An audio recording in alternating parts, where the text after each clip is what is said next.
En la fiesta de Navidad, mientras todos seguían brindando y felicitándose, mi nieto de repente se agarró el pecho, se puso pálido y cayó al suelo en medio del salón. Corrí hacia él, pero mi nuera se fue en silencio al cuarto de servicio con el celular en la mano. Pensé que llamaría a emergencias, pero al acercar el oído a la puerta, lo que escuché me heló la sangre.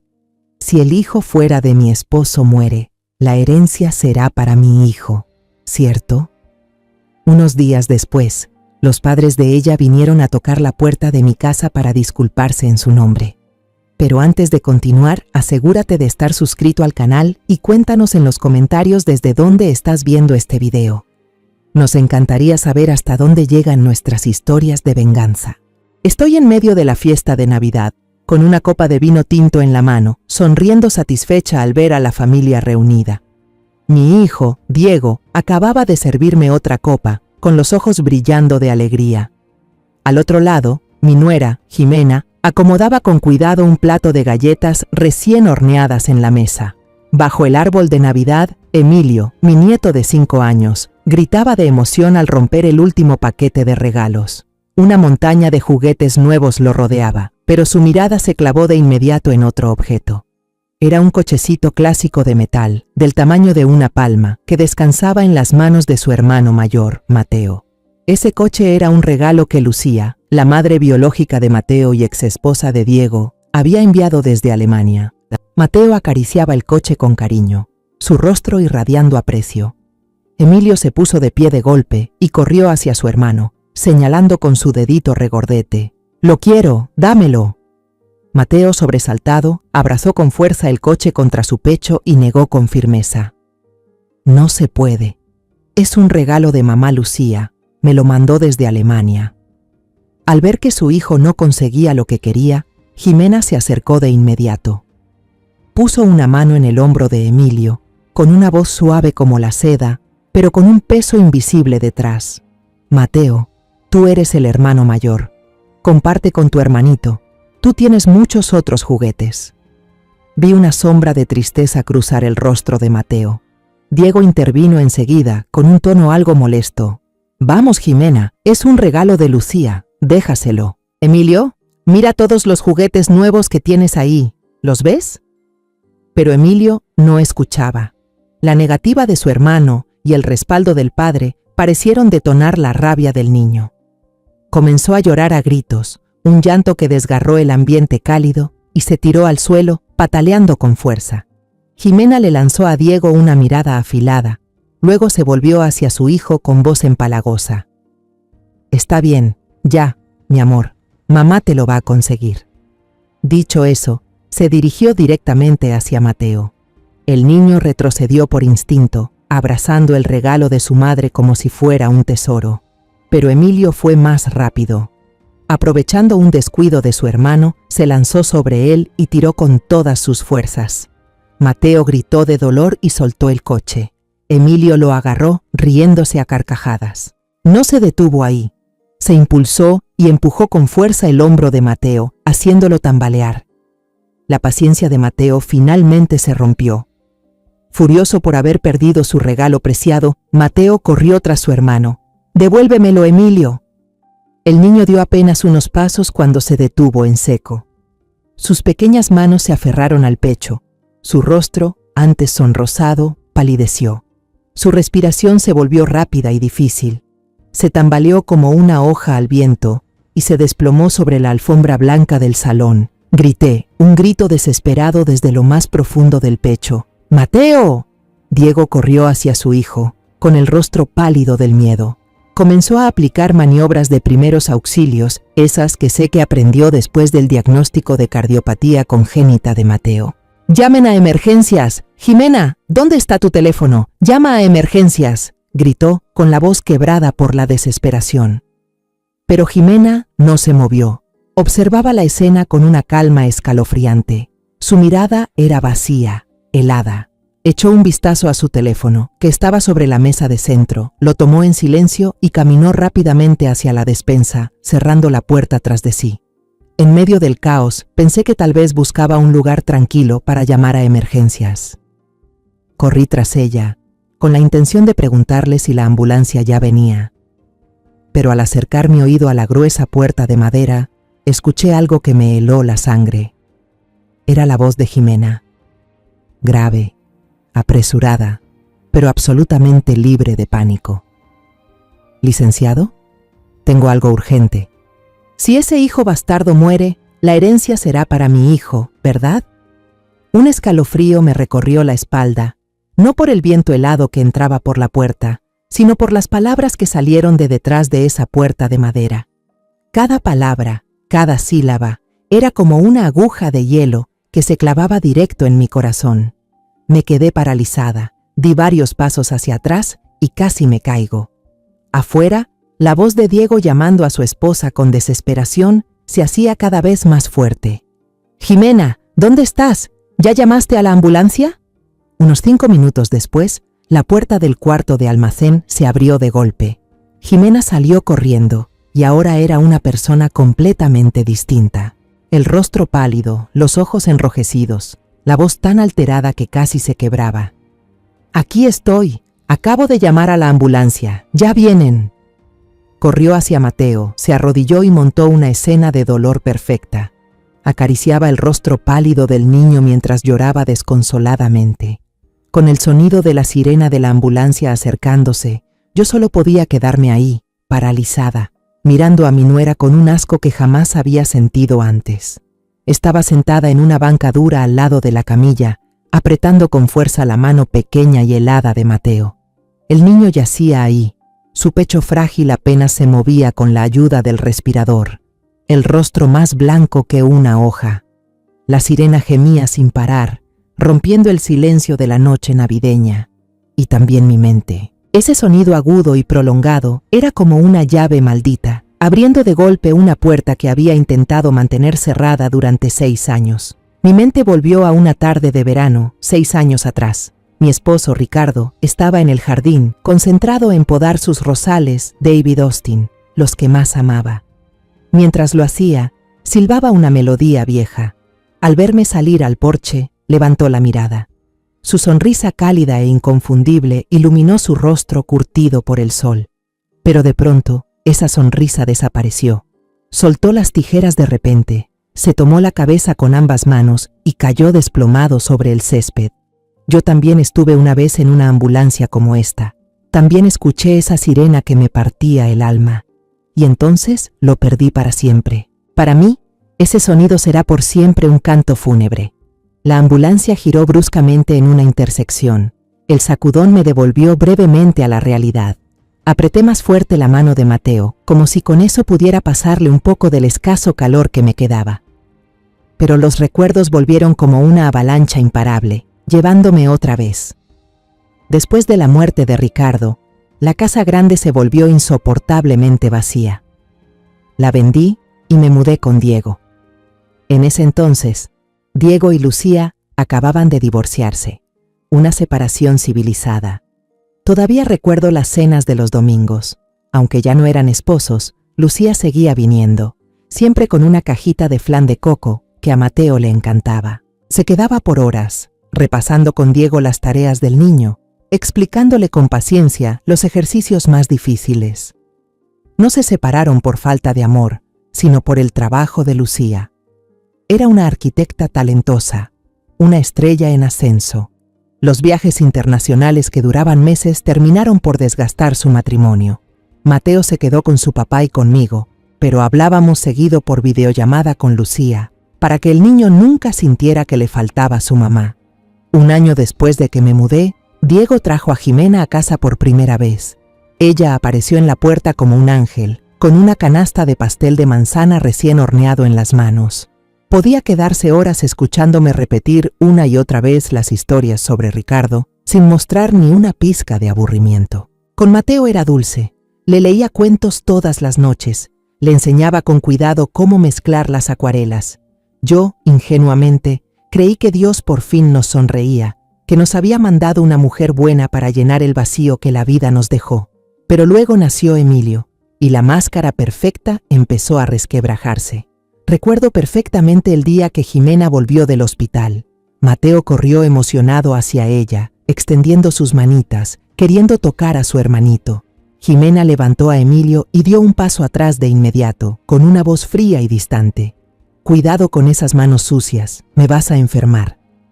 Una frase que parecía casual, pero fue la primera puñalada al corazón inocente de Mateo, y también la primera advertencia que yo ignoré. Después de eso, las cosas extrañas comenzaron a aparecer con más frecuencia. Las comidas en casa se dividían en 2 porciones. Una, elaborada, vistosa y llena de nutrientes para Diego, Jimena y Emilio. La otra, simple y desabrida, para Mateo, bajo el pretexto considerado de que era buena para su problema del corazón. Cuando Emilio empezó a caminar, Jimena prohibió que los 2 niños jugaran juntos juegos que implicaran mucho movimiento, siempre excusándose con el miedo a que Mateo tuviera un ataque al corazón. Le compraba a Emilio juguetes caros, pero los escondía cada vez que Mateo se acercaba. Intenté hablar con Diego. Una vez, durante la cena, le dije con cuidado: ¿no notas que Jimena se comporta raro con Mateo? Parece que intenta separar a los hermanos.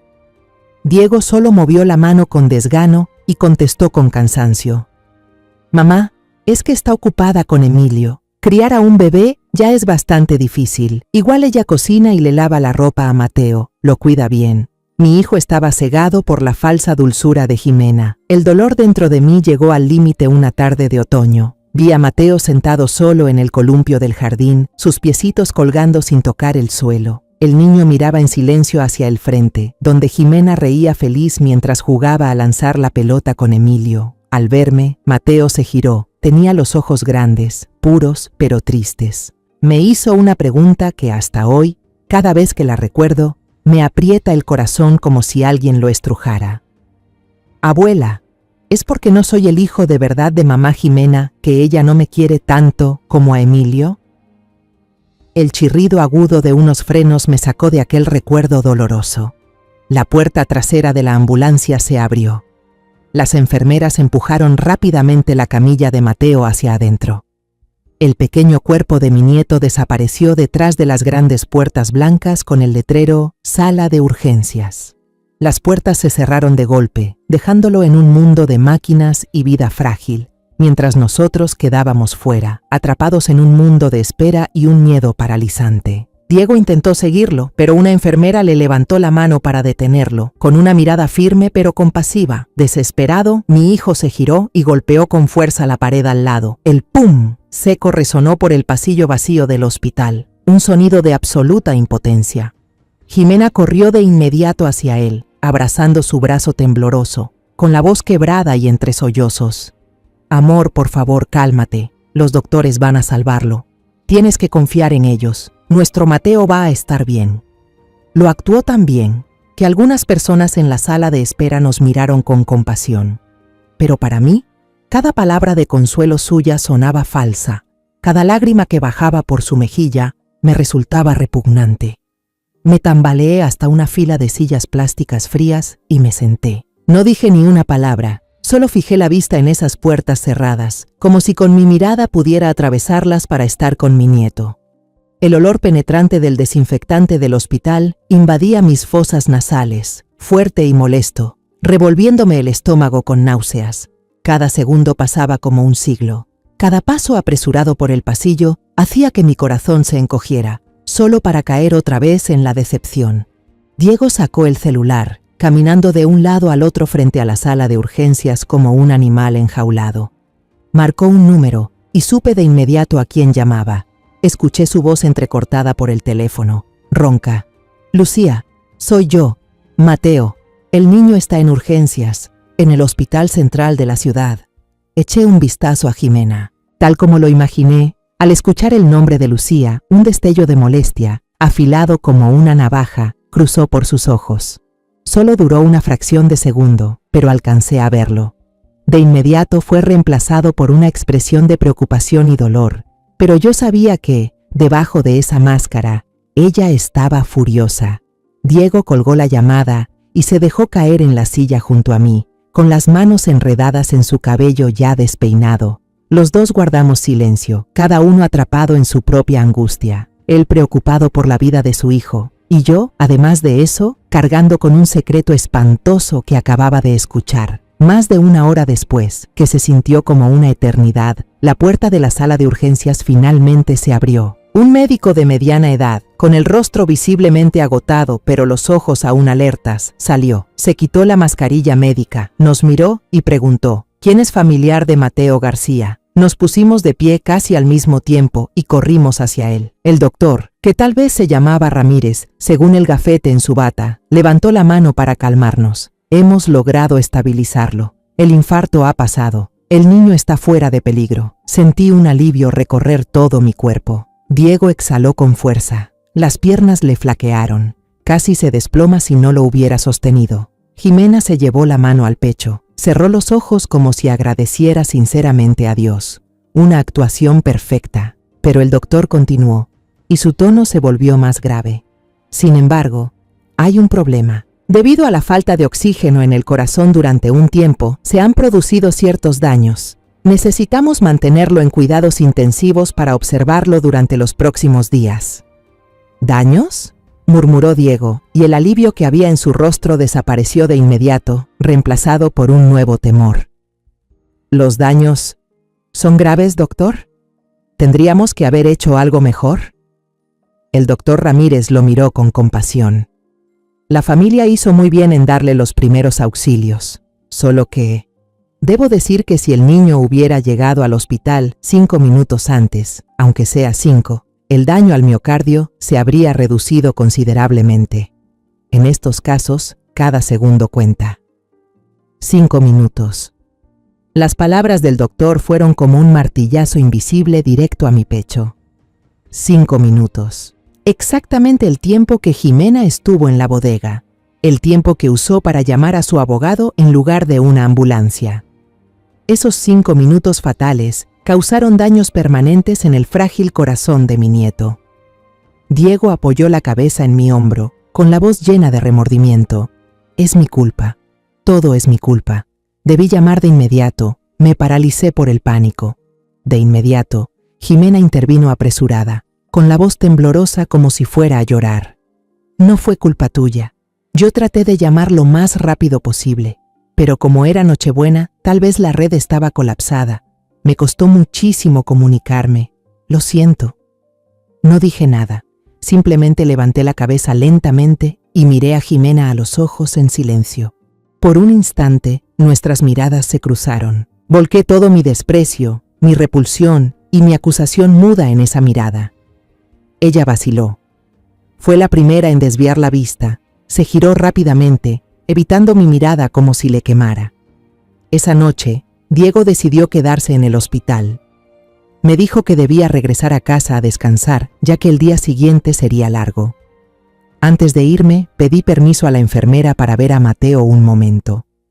Me quedé de pie frente al grueso vidrio de la unidad de cuidados intensivos, observando a Mateo, tan pequeño, acostado allí, rodeado de cables y máquinas por todas partes.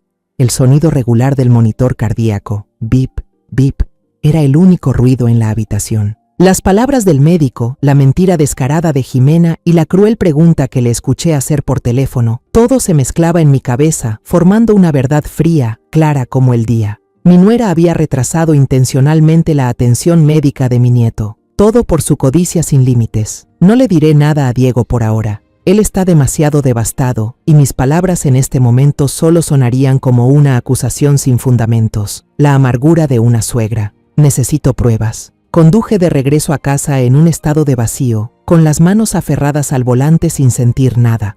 El camino familiar estaba cubierto de nieve blanca, brillando bajo las farolas, pero para mí todo tenía un tono gris opaco. Cuando el auto se detuvo frente al portón, vi que la casa seguía iluminada. El árbol de Navidad junto a la ventana aún parpadeaba con luces alegres, una ironía cruel ante el luto que me envolvía por dentro. Entré a la casa. El silencio me envolvió, un silencio tan denso que era casi sofocante. En el suelo de baldosas, los pedazos del vaso de vino que había dejado caer seguían ahí, brillando bajo la lámpara como lágrimas de cristal. Cerca de ahí, tirado, estaba el cochecito de metal azul, ese que había sido el comienzo de todo. Me agaché a recogerlo. El metal era frío y pesaba en la palma de mi mano, como el peso de la culpa. De pronto, una música estridente de caricaturas desde la sala me sobresaltó. Entré y vi a Emilio, mi nieto de 5 años, acurrucado solo en el enorme sofá. Ya se había puesto su pijama de dinosaurios. Sus ojitos grandes estaban fijos en la pantalla del televisor, donde unos personajes coloridos bailaban. El volumen estaba tan alto que parecía que intentaba ahogar su soledad y su miedo con ruido. Al verme, sus ojos se iluminaron. Saltó del sofá con alegría, corrió a abrazarse a mis piernas. «Abu, ¿volviste?» Me agaché, le acaricié la cabeza y traté de esbozar una sonrisa que yo misma sentí torcida. «Emilio, ¿por qué no estás dormido todavía? ¿Dónde está tu mamá?» Él no respondió, solo tiró de mi mano hacia el sofá y señaló la pantalla con entusiasmo. «Abu, mira, el príncipe malo quiere quedarse con el reino del príncipe bueno». En la pantalla, un príncipe con capa negra estaba siendo atado por unos caballeros. Me senté a su lado, con el corazón hecho un nudo. Pregunté distraídamente, solo para decir algo. ¿Ah, sí? ¿Y por qué ese príncipe es malo, mi amor? Emilio respondió de inmediato, con una voz clara e inocente, como si relatara un cuento que ya se sabía de memoria. Porque mamá dice que quien tenga el reino, tendrá todo. Mamá dice que si Mateo muere, yo me quedaré con todo el dinero de papá y de la abuela, y así seré como el príncipe bueno, nadie me volverá a molestar. Mi cuerpo se congeló. Cada palabra, cada sílaba de ese niño, por más inocente que fuera, me atravesaba como agujas envenenadas en los oídos y en el corazón. El aire en la habitación parecía haberse espesado. El reino, todo el dinero. Si Mateo muere. Esas frases se repetían en mi cabeza, implacables y nítidas. Entonces entendí que esto no era un pensamiento impulsivo producto del pánico. Era un plan, un envenenamiento deliberado, sembrado en el alma inocente de un niño. Justo en ese momento, oí pasos suaves en la escalera. Jimena bajaba. No me di cuenta de cuándo había regresado. Ya se había bañado, llevaba puesta una bata de seda color verde esmeralda y el cabello envuelto en una toalla blanca. Se la veía tranquila, relajada, en un estado completamente opuesto al caos y al dolor que había causado solo unas horas antes. Al ver mi rostro pálido y a Emilio acurrucado en mi regazo, pareció captar algo. Su expresión cambió apenas. Se acercó rápido, tomó a Emilio del brazo y lo jaló con fuerza para hacerlo ponerse de pie. La voz de ella se volvió aguda y extraña. «Emilio, ¿quién te dio permiso para decir esas tonterías? ¿Qué te dijo mamá? No se inventan cosas. Pídele perdón a la abuela ahora mismo». Emilio, asustado, miró a su madre entre sollozos y luego a mí, con los ojos perdidos, sin entender por qué lo regañaban. Las palabras de su madre, su mirada, todo era demasiado confuso. El niño rompió en llanto, un llanto lleno de tristeza y desconcierto. Jimena no se atrevió a mirarme. Alzó a Emilio en brazos, que seguía llorando, y me dio la espalda como si así pudiera ocultar su culpa. «El niño está muy cansado, por eso está delirando. Lo llevo a su cuarto a dormir». Dicho eso, dio media vuelta y subió corriendo las escaleras con Emilio en brazos, como si huyera de la escena del crimen. Me quedé sola en la sala, enorme y silenciosa. La música alegre de los dibujos animados seguía sonando desde la televisión, pero ahora se escuchaba extraña, fuera de lugar, casi macabra. La rabia me invadía por completo. Quería gritar, correr escaleras arriba y desenmascarar a ese demonio disfrazado de mujer. Pero entonces, una tristeza aún más grande, un dolor punzante que me dejó entumecida, se apoderó de mí. Me dolía Mateo, mi pobre nieto, luchando solo por su vida en el hospital. Y también me dolía Emilio, un niño inocente convertido por su propia madre en una pieza de ajedrez, envenenado en el alma por sus intrigas y su ambición despiadada. Una semana después de aquella noche navideña tan aterradora, Diego trajo a Mateo del hospital a casa. Yo ya lo esperaba en la puerta, con el corazón agitado al ver que el coche familiar doblaba la esquina. Pero cuando la puerta del auto se abrió, sentí que el alma se me venía al suelo. El niño estaba demacrado, su piel pálida como una hoja de papel. Bajó del coche con pasos lentos y débiles, sin rastro del niño inquieto y risueño que había sido apenas una semana atrás. La cicatriz en su corazón, aunque invisible, parecía haberle robado toda su vitalidad. Jimena salió disparada como un rayo, se arrodilló y abrazó a Mateo con fuerza. «¡Ay, mi hijo! ¡Qué alegría que estés de vuelta en casa!». Le besó la frente, con una voz cargada de emoción y llanto contenido. Pero yo, que ya había visto su verdadera cara, podía notar claramente lo fingido en cada uno de sus gestos. Ese abrazo se sentía forzado, y su mirada apenas se posó un segundo en el rostro pálido de Mateo antes de girarse hacia Diego, buscando en sus ojos alguna señal de aprobación. En los días que siguieron, Jimena inició su teatro. Se convirtió en la madrastra abnegada, el ejemplo perfecto de sacrificio y amor maternal. Ella misma preparaba sopa de pollo con ginseng para fortalecer a Mateo, y se la daba con cuidado, cuchara por cuchara.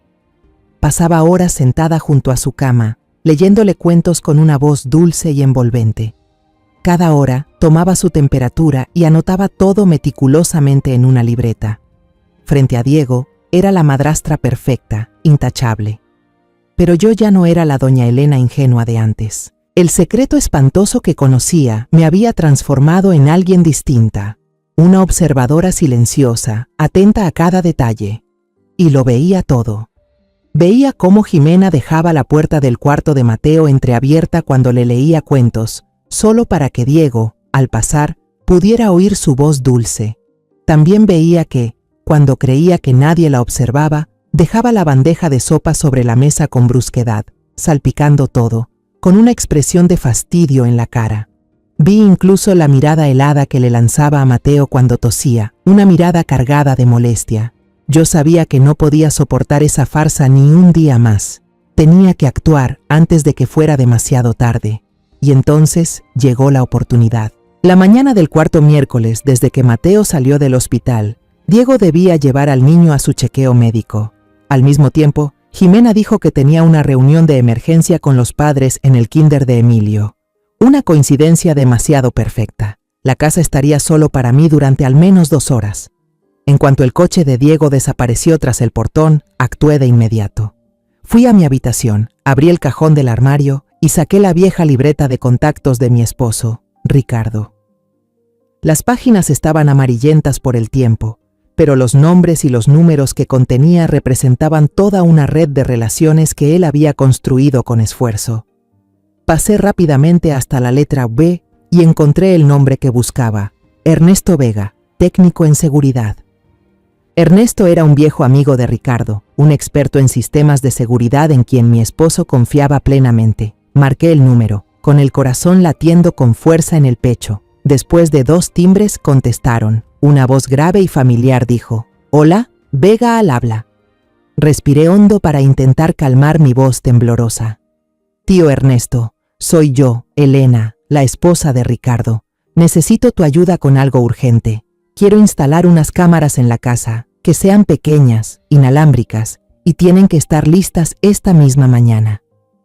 Hubo un breve silencio al otro lado de la línea. Contuve la respiración. Entonces, Ernesto respondió sin titubear, sin hacer preguntas innecesarias. «De acuerdo. En 30 minutos estoy ahí». Exactamente media hora después, la vieja camioneta de Ernesto se estacionó frente a mi casa. Bajó del vehículo con una bolsa de herramientas que parecía completamente normal, sin nada sospechoso. Estaba más envejecido, su cabello más canoso, pero sus ojos seguían tan agudos como siempre. Lo llevé por toda la casa, señalándole los lugares que había pensado con cuidado desde la noche anterior. Una en la esquina alta de la sala, otra escondida dentro del reloj de péndulo en el pasillo del segundo piso, una más en la cocina, camuflada como un cargador enchufado cerca del fregadero, y por último, una en el patio trasero, oculta dentro de la maceta en el porche. Ernesto trabajaba con rapidez. No me preguntó nada sobre el motivo, simplemente se dedicó a su labor con una profesionalidad impresionante. Incluso me explicó detalladamente cómo acceder al sistema de grabación desde una aplicación de seguridad instalada en mi tablet. Justo cuando Ernesto terminó de guardar sus herramientas, escuché el motor del coche de Jimena entrando al patio. Él salió rápidamente por la puerta trasera. Lo acompañé al jardín, y le metí en la mano un sobre grueso que ya tenía preparado. Él solo negó con la cabeza y empujó suavemente mi mano. Considera que estoy ayudando a Ricardo a cuidar de su familia. Jimena entró a la casa con una bolsa de supermercado. Me miró, sonrió y preguntó, ¿no se sintió sola estando en casa, mamá? Le devolví la sonrisa, una que incluso yo sentí escalofriantemente fría. No, hija, solo estuve limpiando un poco la casa. Esa noche, cuando todos ya dormían, me senté en mi cuarto y cerré la puerta con llave. Mis manos temblaban mientras encendía la tablet. En la pantalla aparecieron 4 pequeñas ventanas, mostrando imágenes en vivo desde 4 ángulos distintos de mi propia casa. La sensación de estar espiando dentro de mi propio hogar era extraña y dolorosa, pero sabía que esos ojos silenciosos eran mi única esperanza, la única arma que tenía para destapar la verdad y proteger a mis nietos. El primer día, un video corto fue suficiente para helarme la sangre. Jimena estaba sentada sola en el sofá, revisando su celular con expresión completamente relajada. Mateo, tal vez aburrido de estar en su cuarto, salió lentamente.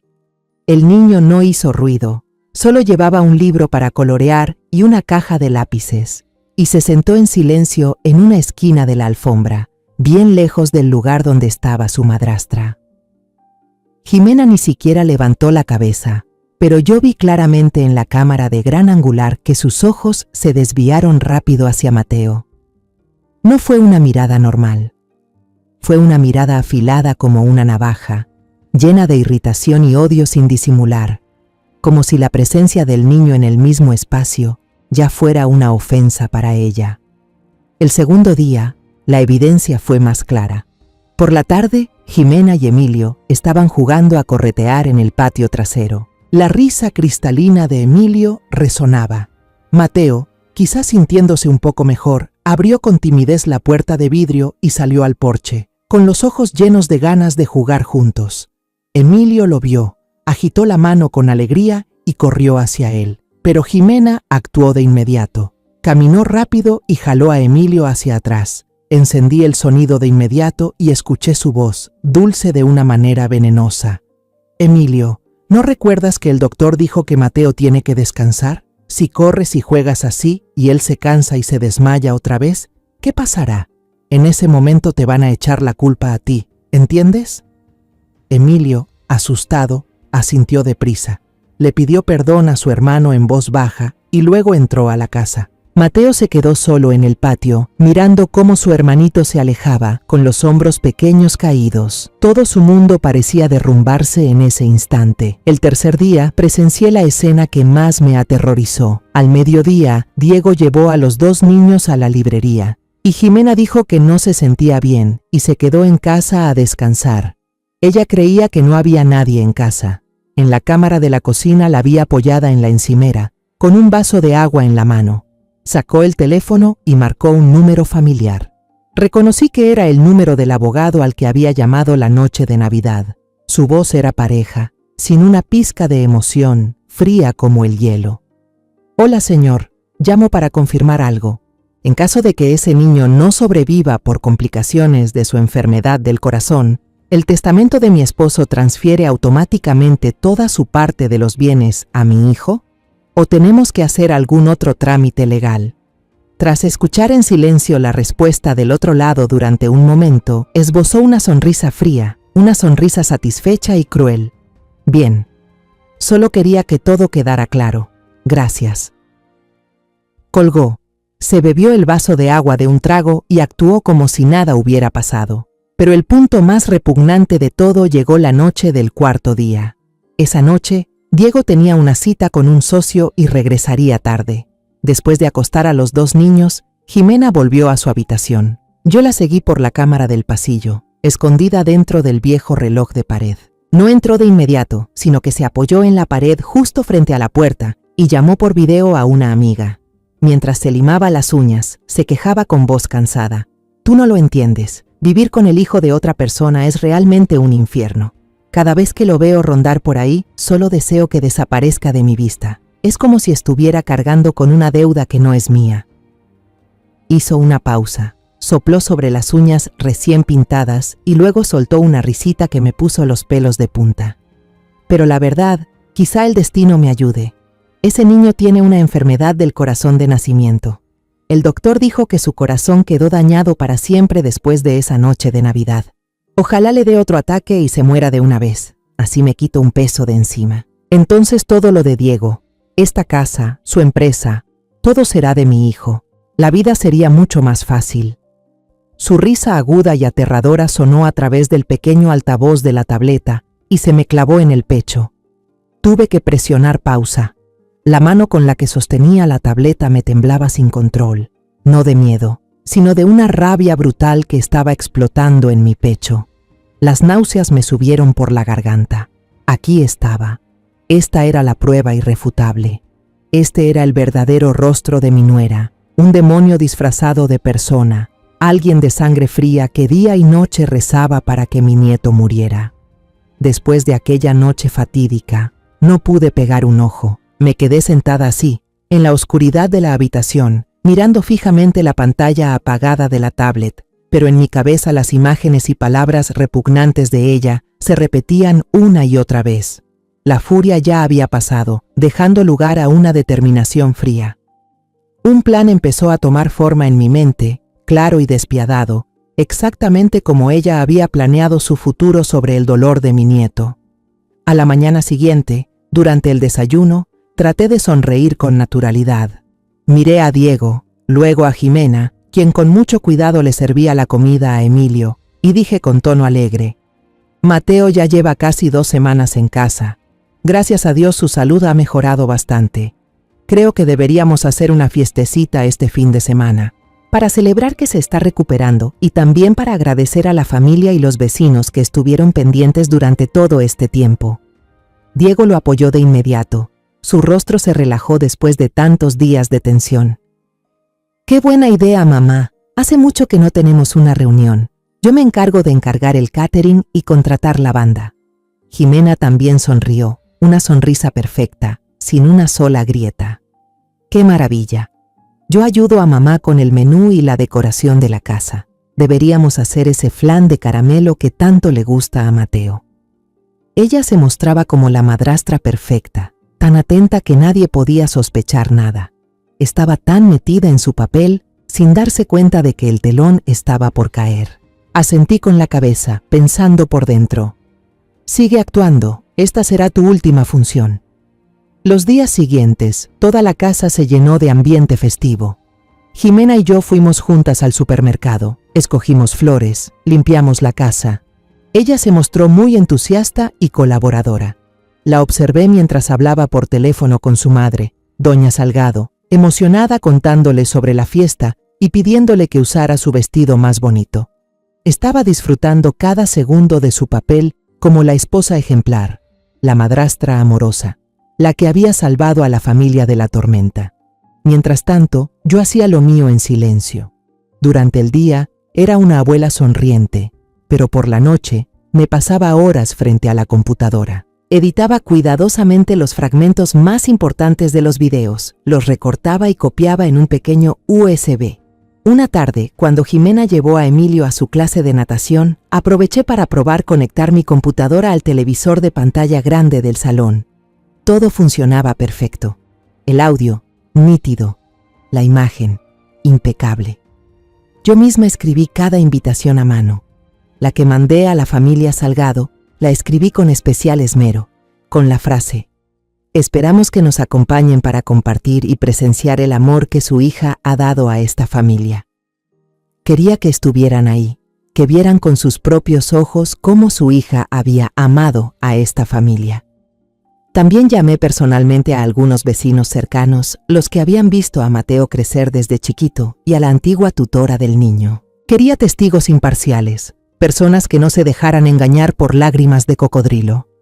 El sábado por la noche se celebró la fiesta. Nuestra casa nunca había estado tan llena y radiante. Las luces cálidas salían por cada ventana. El jardín estaba repleto de invitados. Música suave, risas, voces por todas partes. Todos traían regalos para Mateo. Aunque todavía estaba débil, se le veía feliz. Llevaba un pequeño traje azul marino que yo le compré, sentado en su sillón especial como un pequeño rey, recibiendo regalos y buenos deseos con mucha educación. Diego estaba junto a su hijo, con una expresión de felicidad y agradecimiento profundo hacia la vida. Jimena, por supuesto, era el centro de atención. Llevaba un vestido rojo espectacular que realzaba su figura. Se paseaba entre los invitados como toda una anfitriona, copa de vino en mano, sonriendo encantadoramente a todos. Escuché comentarios susurrados a mi alrededor. Mira a Jimena, de verdad es una madrastra increíble. Diego tuvo mucha suerte de casarse con ella. Los Salgado estaban parados junto a su hija, con rostros llenos de orgullo. La señora Salgado incluso se acercó a mí, me tomó fuerte de la mano y me dijo con voz emocionada: Gracias por confiar en nuestra Jimena. Verlos felices nos da tranquilidad. Yo solo asentí con una sonrisa, con una extraña paz en el corazón. Eché un vistazo al viejo reloj de péndulo en la esquina del salón. 8 de la noche. Todos los invitados importantes ya habían llegado. Era la hora. Me dirigí al pequeño estrado donde la banda tocaba suaves canciones de amor y les hice una señal para que se detuvieran. Tomé el micrófono y respiré hondo. Todo el ruido de la sala se desvaneció. Todas las miradas se volvieron hacia mí. Jimena me miró, sonriendo con ánimo, creyendo quizás que iba a dedicarle palabras de alabanza. Mi voz sonó clara y serena, llenando toda la habitación. Muchísimas gracias a todos por estar aquí esta noche a pesar del frío, por acompañarnos y celebrar el regreso de mi nieto, Mateo, completamente recuperado. El cariño de ustedes es el regalo más valioso para nuestra familia. Hice una pequeña pausa, recorrí la sala con la mirada y me detuve en el rostro radiante de Jimena. Y para devolver ese cariño, nuestra familia también tiene un pequeño obsequio, un breve video que recoge los momentos más auténticos que hemos vivido últimamente en casa, como una forma de agradecerles profundamente, y un regalo navideño algo atrasado para todos. Le hice una señal a Diego, que seguía allí parado sin entender del todo, para que bajara un poco las luces del salón. Dudó un instante, pero finalmente lo hizo. La elegante sala quedó sumida en una tenue penumbra, con solo las luces parpadeantes del árbol de Navidad y el resplandor frío que emanaba de la gran pantalla del televisor, ahora teñida de azul. Me situé en una esquina oscura, con el pequeño control remoto en la mano, sintiendo cómo mi corazón latía con una calma casi inquietante. Presioné el botón de play. El primer video apareció. Se mostraba la sala familiar, exactamente como ahora.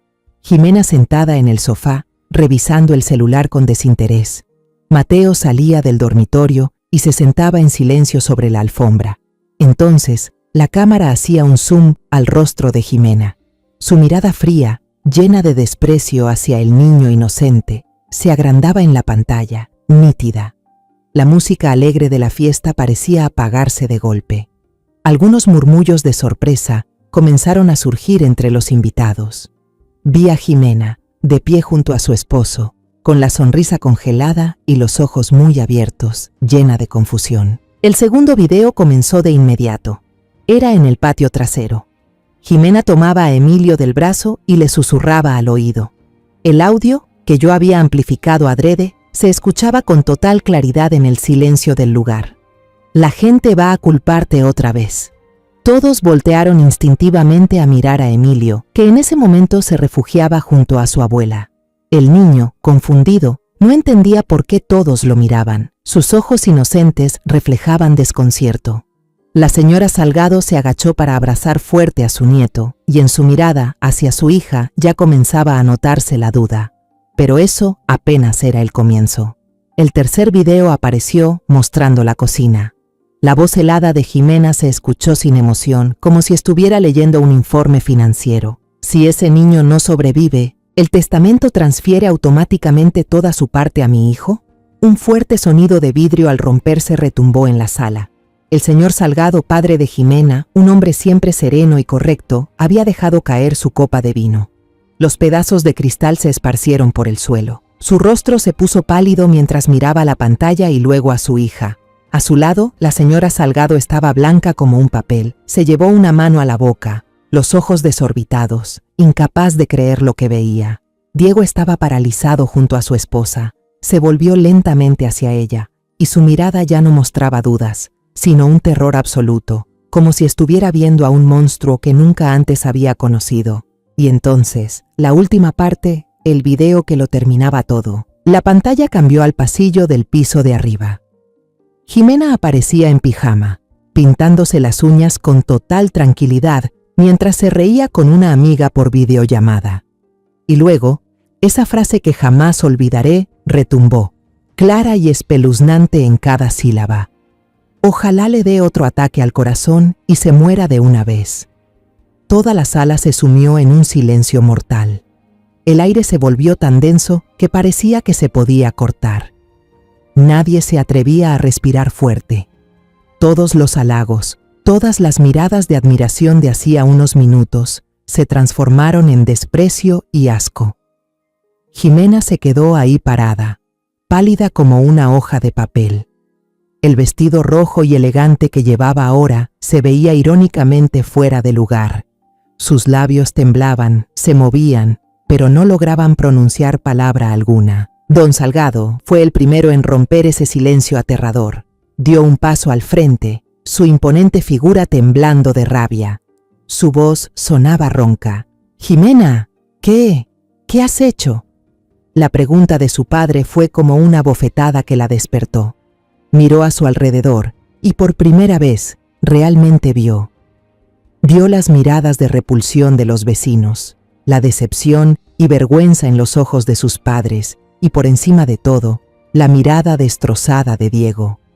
El amor, la confianza, todo se había hecho pedazos sin posibilidad de reparación.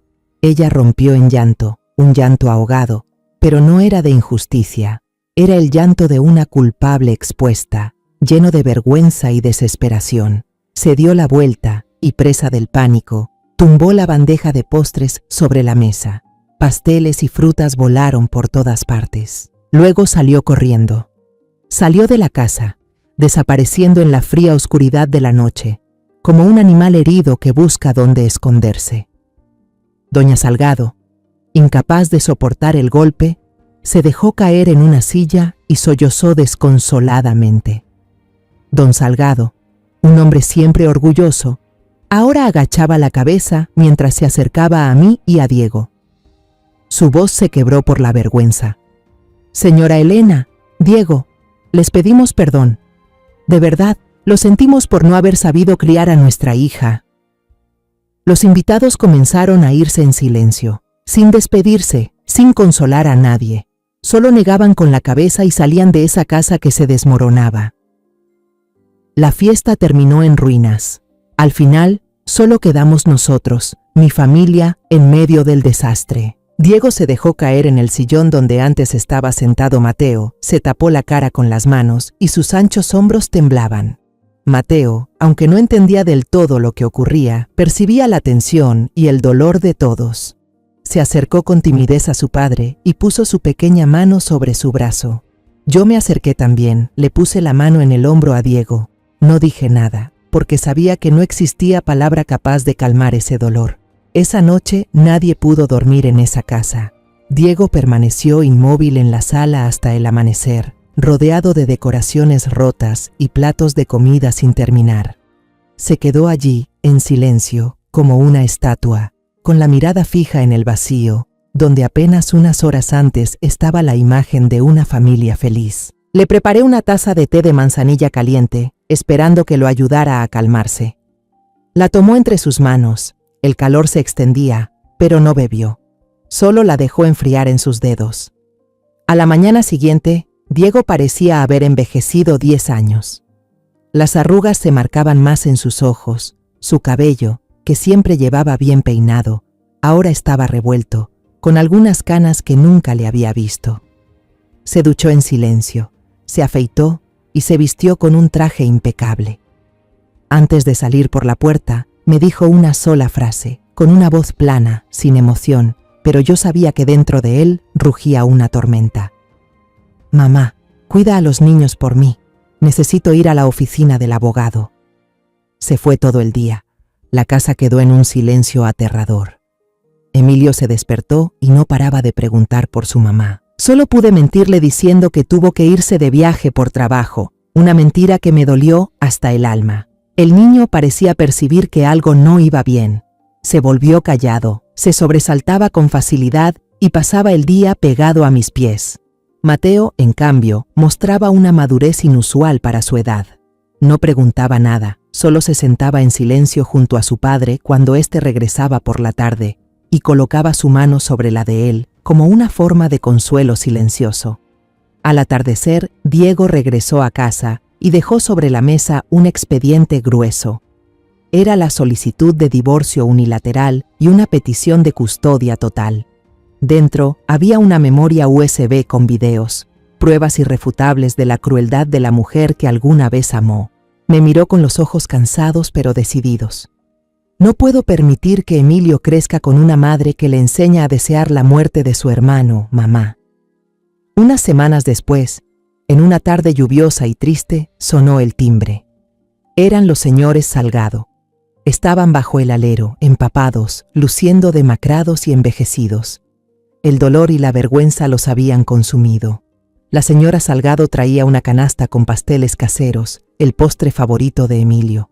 Se sentaron en la misma sala donde la tragedia había salido a la luz. El señor Salgado, un hombre que siempre había mantenido la frente en alto, habló primero con voz avergonzada. No venimos a pedir perdón por Jimena. Ella debe pagar por lo que hizo. Hemos intentado comunicarnos con ella, pero no contesta ni vuelve a casa. La señora Salgado dirigió la mirada hacia la escalera, de donde se escuchaban los juegos de Emilio en su cuarto. Comenzó a llorar, con lágrimas de una abuela destrozada. Solo tenemos un deseo. Por favor, no nos prohíban ver a Emilio. Es nuestro único nieto. Él no tiene la culpa de nada. Me acerqué a ella y tomé su mano fría y temblorosa. Jamás haría eso, le dije con firmeza. Una cosa no tiene que ver con la otra. Ustedes siguen siendo sus abuelos. Emilio necesita el cariño de ambos, ahora más que nunca. El juicio se celebró poco después, en una sala pequeña, sin presencia de la prensa. Jimena finalmente apareció. Estaba delgada, con los ojos hinchados y sin vida, vestida con un sencillo vestido negro. Llegó sola, sin abogado, y no respondió a ninguna de las acusaciones que presentó el abogado de Diego. Cuando el juez ordenó reproducir los videos como prueba, la sala entera quedó en silencio. Vi a los señores Salgado sentados en la última fila, con la cabeza agachada. Jimena también lo estaba.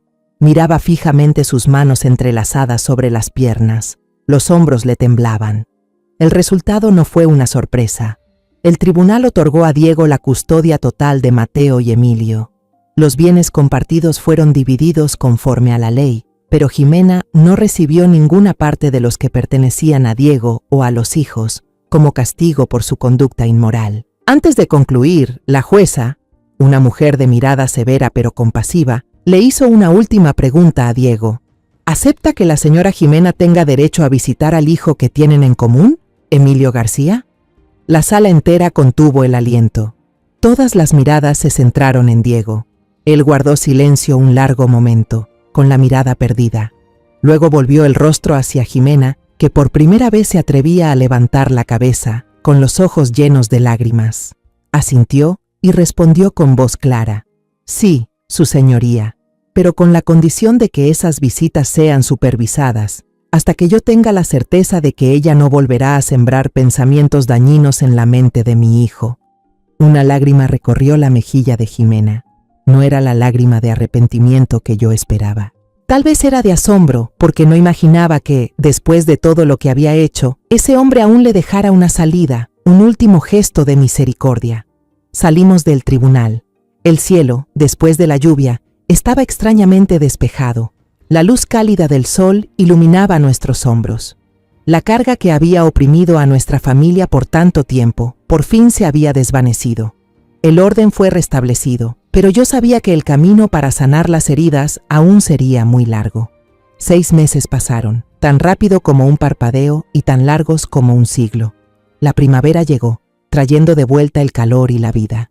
El jardín detrás de mi casa, ese al que mi esposo Ricardo le había dedicado toda su pasión, volvió a florecer con un rojo intenso. Las rosas David Austin que él más amaba se abrieron, desprendiendo un aroma suave y puro bajo el sol de la mañana, como un saludo a la paz que por fin regresaba.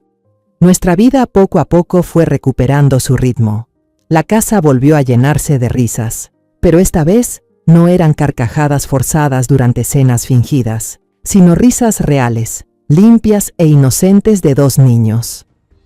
Mateo volvió a ganar peso. Sus mejillas, antes hundidas, ahora tenían de nuevo un color rosado y saludable. En la última revisión médica, el doctor sonrió al decirnos que su corazón se estaba recuperando de forma milagrosa. Ahora, cada tarde, puedo verlo vestido con ropa deportiva, corriendo y jugando fútbol con sus amigos del barrio. Sus gritos de alegría cada vez que mete un gol son la melodía más hermosa para mí. Emilio también cambió. Ya no pregunta por su mamá, como si en su mente infantil entendiera que hay cosas que no deben nombrarse. En su lugar, se aferra a su hermano y a su papá como si no quisiera separarse nunca.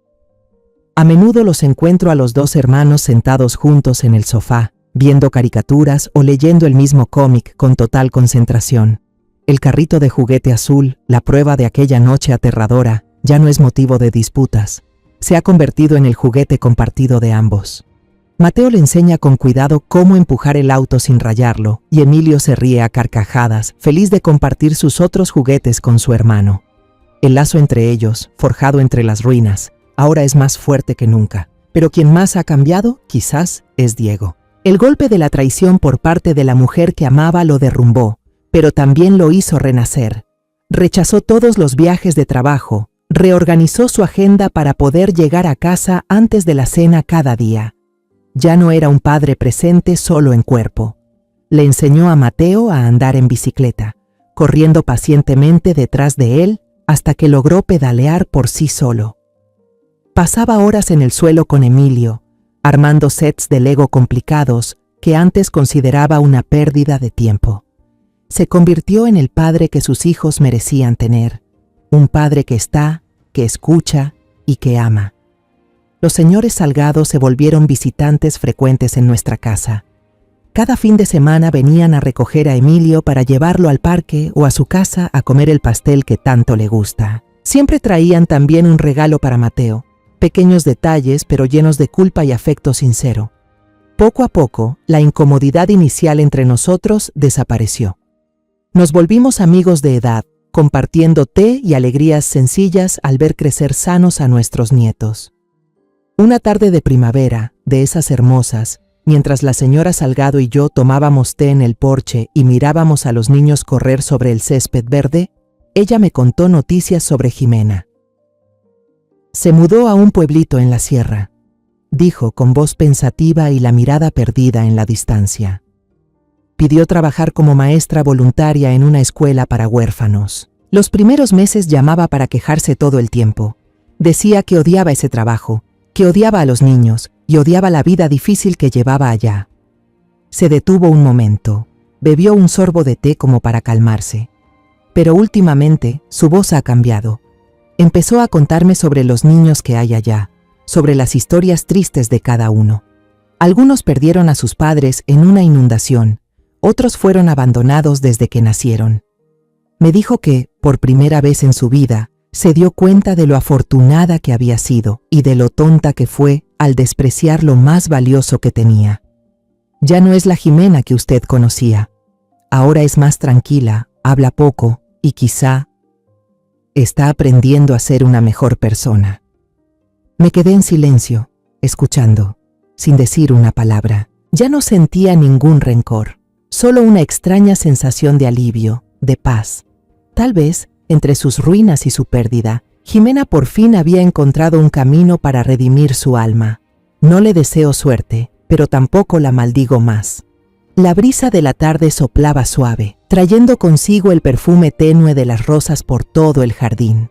Las risas claras de Mateo y Emilio resonaban, mezcladas con el canto de los pájaros en las ramas. La tormenta realmente había pasado, y después de ella, el jardín de mi familia, aunque marcado por el dolor, ahora florecía con más fuerza y luz que nunca. Sonreí, con una sonrisa sincera desde lo más profundo del corazón. Esta paz era todo lo que necesitaba. Al mirar hacia atrás, comprendí algo. A veces quien te hiere no es un extraño, sino alguien en quien alguna vez confiaste. Pero en medio de la oscuridad de la traición, aprendí a mantener la cabeza fría, a no dejar que la rabia me cegara, y elegí el camino de recolectar pruebas en silencio, paso a paso, hasta desenmascarar la verdad. Porque una historia de venganza, si nace solo del odio, solo traerá destrucción, pero si nace desde el amor, puede convertirse en justicia. La venganza no es para devolver el golpe, sino para proteger, para recordar que el mal, por más que se disfrace, siempre acaba saliendo a la luz, y que, en un mundo donde la mentira se disfraza con dulces apariencias, la verdad es lo único que puede devolvernos la luz, la paz y la fe en la humanidad. La historia que acabas de escuchar ha sido modificada en nombres y lugares para proteger la identidad de quienes estuvieron involucrados. No la contamos para juzgar, sino con la esperanza de que alguien escuche y se detenga a reflexionar. ¿Cuántas madres están sufriendo en silencio dentro de su propio hogar? En serio me pregunto, si tú estuvieras en mi lugar, ¿qué harías? ¿Callarías para mantener la paz? ¿O te atreverías a enfrentarlo todo para recuperar tu voz? Quiero saber tu opinión sobre esta historia de historias que duelen, o cualquier sugerencia para que nuestro contenido mejore. Dios siempre bendice, y yo estoy segura de que la valentía nos llevará a días mejores. Ahora, en la pantalla final, te dejaré 2 de las historias más queridas del canal. Creo que te van a sorprender. Gracias por haberte quedado conmigo hasta este momento.